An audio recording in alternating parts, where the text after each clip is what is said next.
tons of visitors to your stores, but no freaking sales. So in this video, I'm going to show you some secret strategies that you can actually use in your ecom dropshipping business and convert them to sales. Let's go.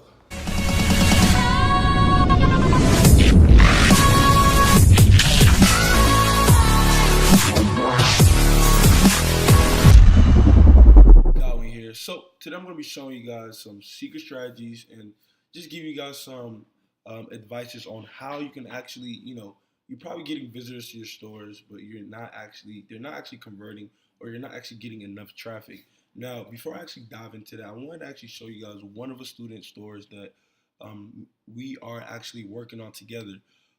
They've been getting sales in their stores, spending at least like $1, $2, converting to $21 per purchase, 18 return on ad spend. So just showing you guys to show you that this is actually possible. Today is the 4th. If you look at the top of my screen, I'm recording this today on the 4th, 10:47 a.m. I can actually refresh this real quick so you guys can actually see $1.20. Like I said, she doesn't really spend probably more than $2 for a purchase, for a CP cost per purchase. But just wanted to show you guys this just to actually motivate you guys, to actually let you guys know that this is actually real. But before we actually dive in real quick, let me actually head into the notes. So you're probably getting visitors to your store, but you're not actually getting those sales. And I'm going to actually show you exactly what you're doing wrong, right? Number one, you actually want to put yourself in a customer's shoes, right? If you go to a store, right, online store, you want to actually make sure that your site is actually online ready, right? Meaning you want to actually make sure that people can trust your store. So you want to make sure that they are, everything is organized, everything is neat. You want to make sure that it's trustworthy. You don't want to actually build a Shopify store, because nowadays, 2018, 2019, well, 2019 was 3 days ago, but I now seen that a lot of people been building Shopify stores and they are not making it trustworthy. And they're not, I can come to your store and I can just give you guys an example real fast. Let me see. While I'm pulling this up, but I can go to a store and I can literally show you guys that there are some Shopify stores that you wouldn't even shop from, right? But I'll give you guys a store that you guys will shop from. So if you do go to, let's say that we went to Fashion Nova, and the thing about this nowadays is a lot of my stores are actually looking like a Fashion Nova store, right? Because I like when my store look legit. This is a real store. If you actually come on here, it's actually trustworthy. Everything's actually organized. Everything is set up, right? The columns are set up. Just everything is literally neat. Sorry about that. The pop-ups, everything is neat, clean, ready to go. So you want to be able to set up your store in a way that people can trust you. Now, there's nothing wrong with using a free theme. Don't get me wrong. But if you are using a free theme, you do want to make sure that you are coding it up a little bit different. Now, if you're not good in coding, which is totally fine, I do suggest you to hire someone on Fiverr or go on Upwork. There's a lot of website developers on there that's going to actually help you, with paid themes that they already purchased and sell it to you for cheap, and actually go in and get your store looking a little bit neat.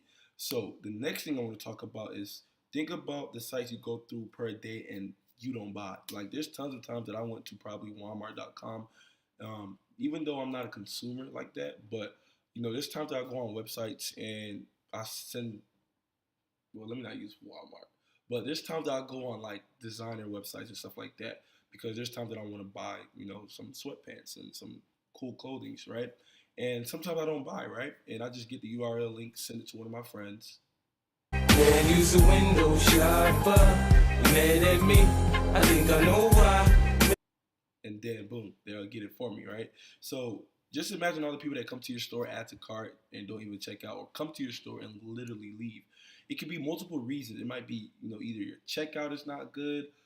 It might be, your payment gateway is not actually active, because I have tons of students that actually went through that. Another thing it can be, hey, they're probably not ready to buy, and this is why you create a retargeting campaign. So it could be multiple reasons. So that shouldn't actually put you in a position to bring your spirit down, right? What you should focus on more is actually sending more traffic. Now, spending a $5 daily budget, $10 daily budget, it's a good amount of money to send traffic to your store, but you got to actually remember when you're spending $5, $10 per, and you're running literally one ad set, you're really not actually getting enough traffic, right? I usually suggest my students to spend a minimum, depending on your budget size, when it comes to testing. I do recommend to spend at least $20, right? Now, there are some people that test with $5, which is cool. If I'm running like 15 ad sets for one product that I'm testing, then I'll test at $5, right? Because I do have time to actually collect the data and look at and see what I'm actually looking at and see if this campaign is profitable or not. If I'm running a few campaigns, like probably 3, 4, 5, I'll run it at a $20 daily budget because I know that in 2 days I'll be able to get enough data to actually tell if this campaign is actually profitable or not. Now, the next thing you want to actually, So the next thing you want to actually focus on is make a test purchase on your site, right?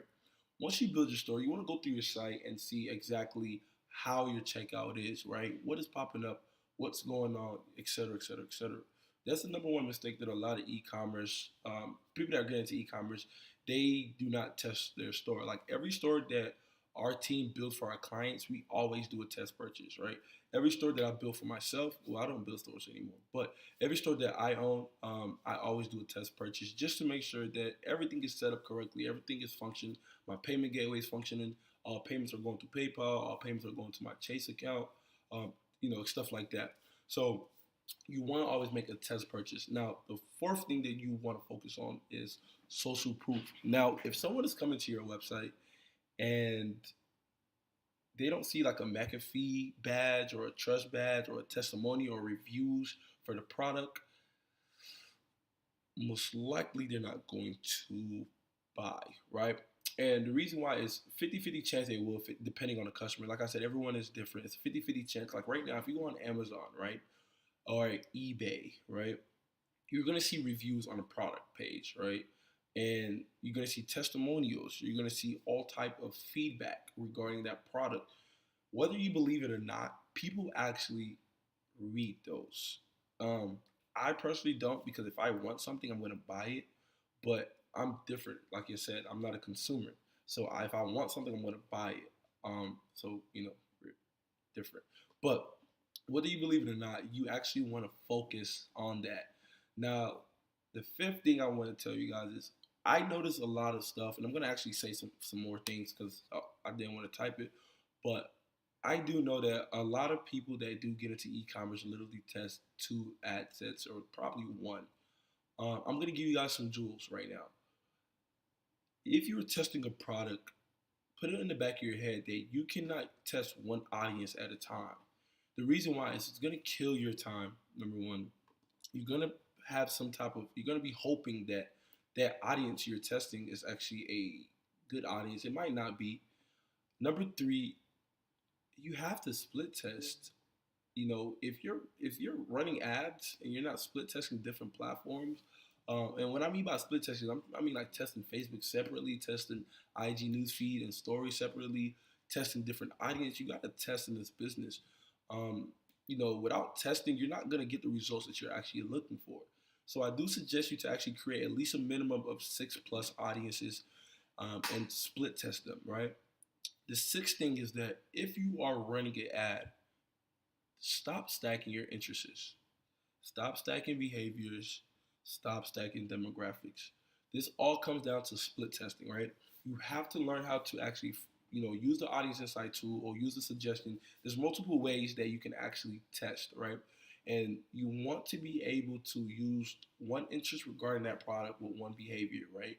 Or sometimes you can use one interest regarding the product and 2 behaviors, right? So there's different strategies that you can actually use when it comes to testing a product or running an ad set, which if you do need some help, feel free to shoot me a DM or hit me up on Instagram, and I will actually be able to help you, or drop a comment below, So that's it for now. Like I said, if you're not getting visitors, or if you are getting visitors but no sales, this is the video for you. If you're still stuck, make sure you hit the subscribe button, drop a comment below, and I will respond to you. Or leave your Instagram user below, and I'll talk to you. You know what I'm saying? So that's it for now. Like I said, I am coming out with a new program. It's a new university that is going to be nuts in 2019. It's actually going to show everyone every little thing that I'm telling you guys on my YouTube, because I do want to convert my YouTube channel to more vlogging for 2019. I will be traveling a lot due to the fact that everything is really, my whole business is actually automated. So, I'm so excited. 2019, we here. So first video for the year. So hopefully you guys gain some knowledge from this video. I will see you guys in the next one. Peace.